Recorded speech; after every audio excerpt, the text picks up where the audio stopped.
In 2014, we observed there is a big increase of internet penetration through mobile. There are many consumers coming online through their mobile platform. At the same time, there are many sellers selling on social media. However, they didn't have an easy system to manage their stocks, to manage their payment, to manage their customer service. So we thought there is a gap in the market that we can address to make sure there is an easier way for our buyers to buy on e-commerce platform, and at the same time address the pain point for the sellers so they can manage their stock better, they can manage their payment better, so they can serve their customer better. With this purpose in mind, in 2015, Shopee was born. At that point, the market was filled with our incumbents. They were well established and they had invested a lot in the market. So when we first came in, we knew that the only way for us to succeed was really to enter the market in a different way. One was going towards the social sellers as opposed to the bigger brands. The second part was moving towards mobile first. It was quite a risky move. So taking on that strategy was really something that was relatively new at that point. Even though we got the strategy right, that does not really tell us the full story. In early 2015, our engineering team was a quite small team of 22 members, and we had a lot to build and achieve in a very short period of time to develop 7 apps for 7 markets within 6 months. This is what we are committed to.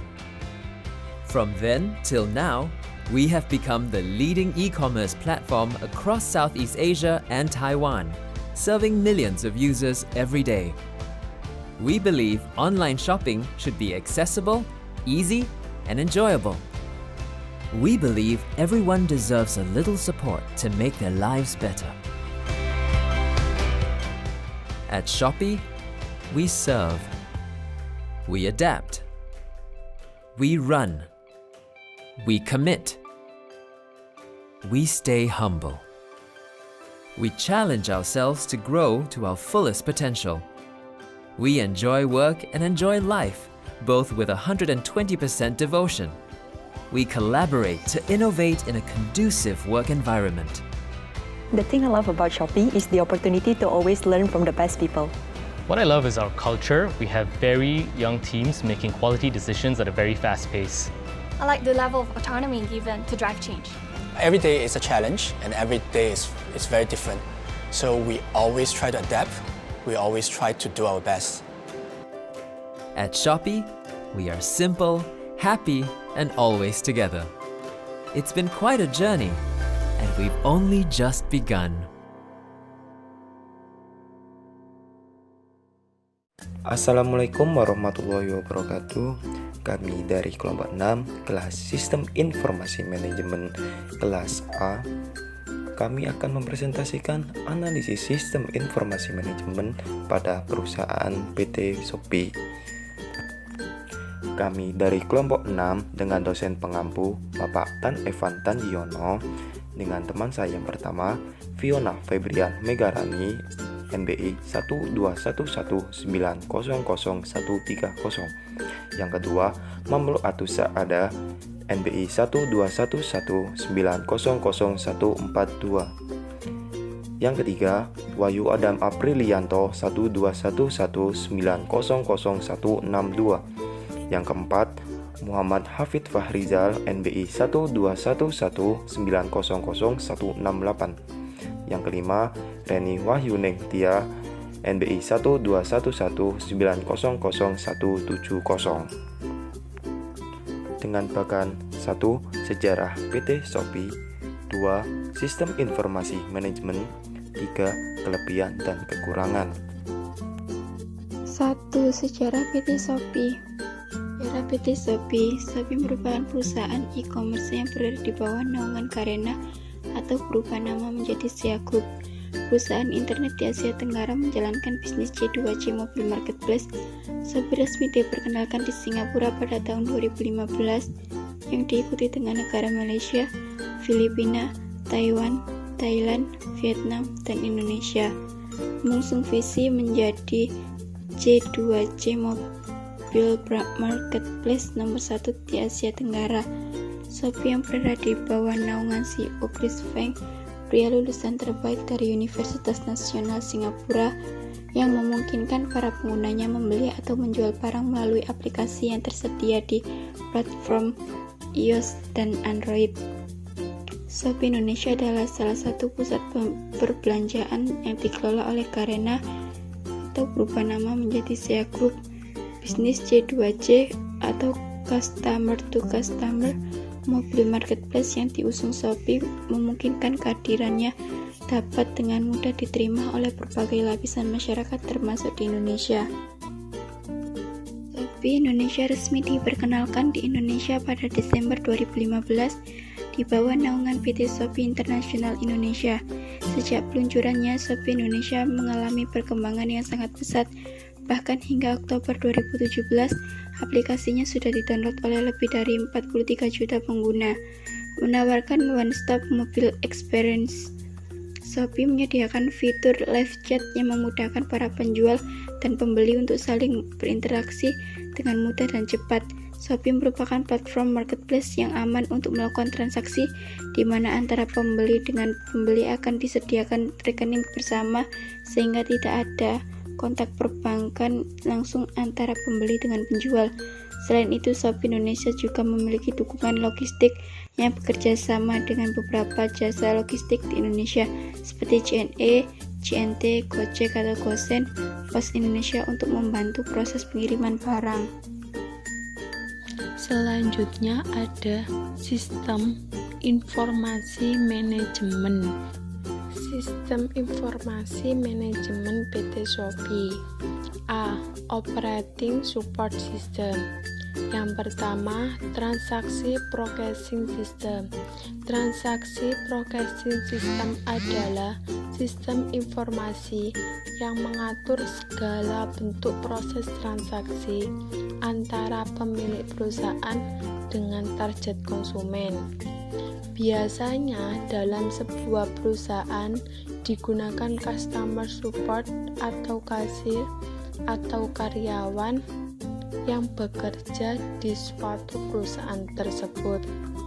Pada perusahaan Shopee, transaksi processing system terdapat pada aplikasi dari Shopee itu sendiri yang berinteraksi langsung dengan penggunanya, baik pemilik modal maupun pembelinya. Selain itu pula, proses dalam pengiriman produk dari pemilik modal menuju konsumen diatur dalam sistem informasi transaksi.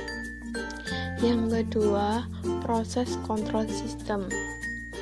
Proses kontrol sistem adalah peralatan atau sistem yang menunjang supervisor kontrol dan akuisisi data, programmable logic control, dan distribusi kontrol sistem yang dapat mengumpulkan dan mengirim data seiring proses produksi.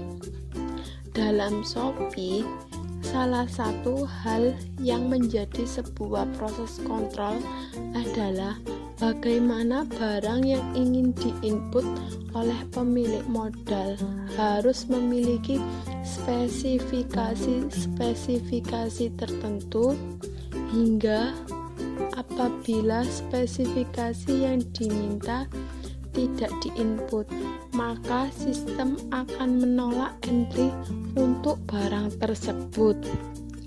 B. Management Support System. Yang pertama, Transaksi Processing System. TPS adalah sistem informasi yang terkomputerisasi yang dikembangkan untuk memproses data dalam jumlah besar untuk transaksi bisnis rutin seperti daftar gaji dan inventarisasi. TPS berfungsi pada level organisasi yang memungkinkan organisasi bisa berinteraksi dengan lingkungan eksternal. Data yang dihasilkan oleh TPS dapat dilihat atau digunakan oleh manajer. Sistem ini bekerja pada level operasional, Input pada level ini adalah transaksi dan kejadian. Proses dalam sistem ini meliputi pengurutan data, melihat data, memperbarui data. Sedangkan outputnya adalah laporan yang detail, daftar lengkap, dan ringkasan. Pada studi kasus Shopee yang merupakan TPS adalah sebagai berikut. Yang pertama, customer service, terdiri dari sebagai resepsionis dan sebagai customer relation officer. Yang kedua, penjual, terdiri dari penjual ikut terlibat dalam proses transaksi yang ada dan penjual dapat memperbarui data dari produk-produk yang dijual.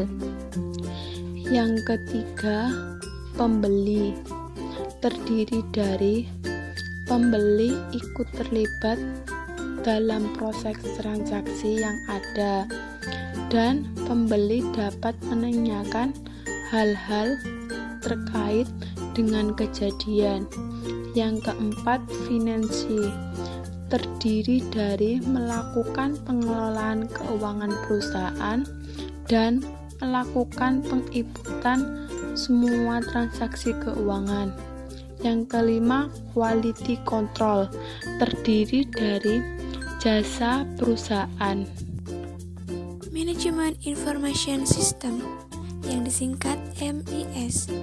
MIS mendukung spektrum tugas-tugas organisasi yang lebih luas dari TPS, termasuk analisis keputusan dan pembuat keputusan.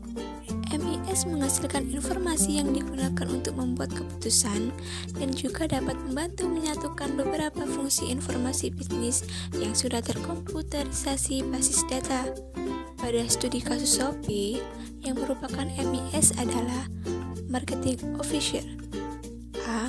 Melakukan optimasi Shopee di mesin pencari. B. Melakukan optimasi di sosial media. C. Bertugas membawa kemajuan dalam hal marketing untuk perusahaan. Decision Support System yang disingkat DSS. DSS hampir sama dengan MIS karena sama-sama menggunakan basis data sebagai sumber data. DSS bermula dari MIS karena menekankan pada fungsi pendukung pembuat keputusan di seluruh tahap-tahapnya. Meskipun keputusan aktual tetap wewenang eksklusif pembuat keputusan. Pada Shopee, yang merupakan DSS adalah Chief Marketing Officer. A. Pemimpin dari Marketing Officer. B. Bertugas membuat keputusan atau kebijakan untuk kemajuan di bidang marketing perusahaan. Executive Information System yang disingkat EIS. EIS adalah sistem terkomputerisasi yang menyediakan akses bagi eksekutif secara mudah ke informasi internal dan eksternal yang relevan dengan faktor penentu keberhasilan. Pada studi kasus Shopee, yang merupakan EIS adalah A. Membuat kebijakan, prosedur, dan standar pada perusahaan. B. Chief Executive Officer. C. Pemimpin dari Marketing Officer. D. Bertugas membuat keputusan atau kebijakan untuk kemajuan di bidang marketing perusahaan. Yang ketiga ada kelebihan dan kekurangan. Kelebihan dari PT Shopee yaitu ada 6.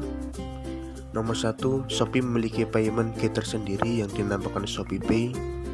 Nomor 2, tidak perlu mengeluarkan tenaga dan waktu untuk mencari barang yang dibutuhkan. Nomor 3, dana yang sudah terbayar ditampung dahulu pada rekening penampungan sementara.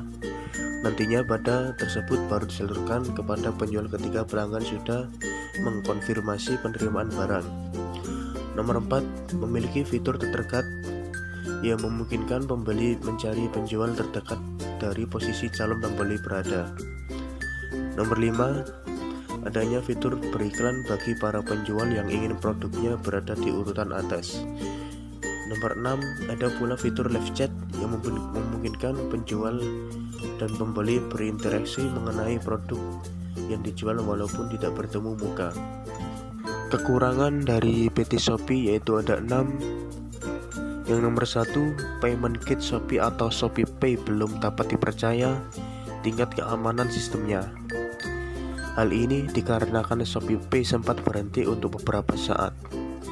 Nomor 2, Shopee bekerja sama dengan sistem tracking perusahaan ekspedisi seperti JNE, Pos Indonesia, dan lain-lain. Sehingga ketika service ekspedisi tersebut down, maka pelanggan tidak dapat menyelesaikan tracking. Nomor 3, terlalu mudahnya seseorang untuk mengabli diri sebagai penjual. Nomor 4, situs yang susah diakses pada waktu tertentu. Nomor 5, produk yang ditampilkan terkadang tidak sesuai dengan yang asli. Nomor 6, tidak bisa terjadi harga tawar-menawar. Dan sekian, terima kasih. Wassalamualaikum warahmatullahi wabarakatuh.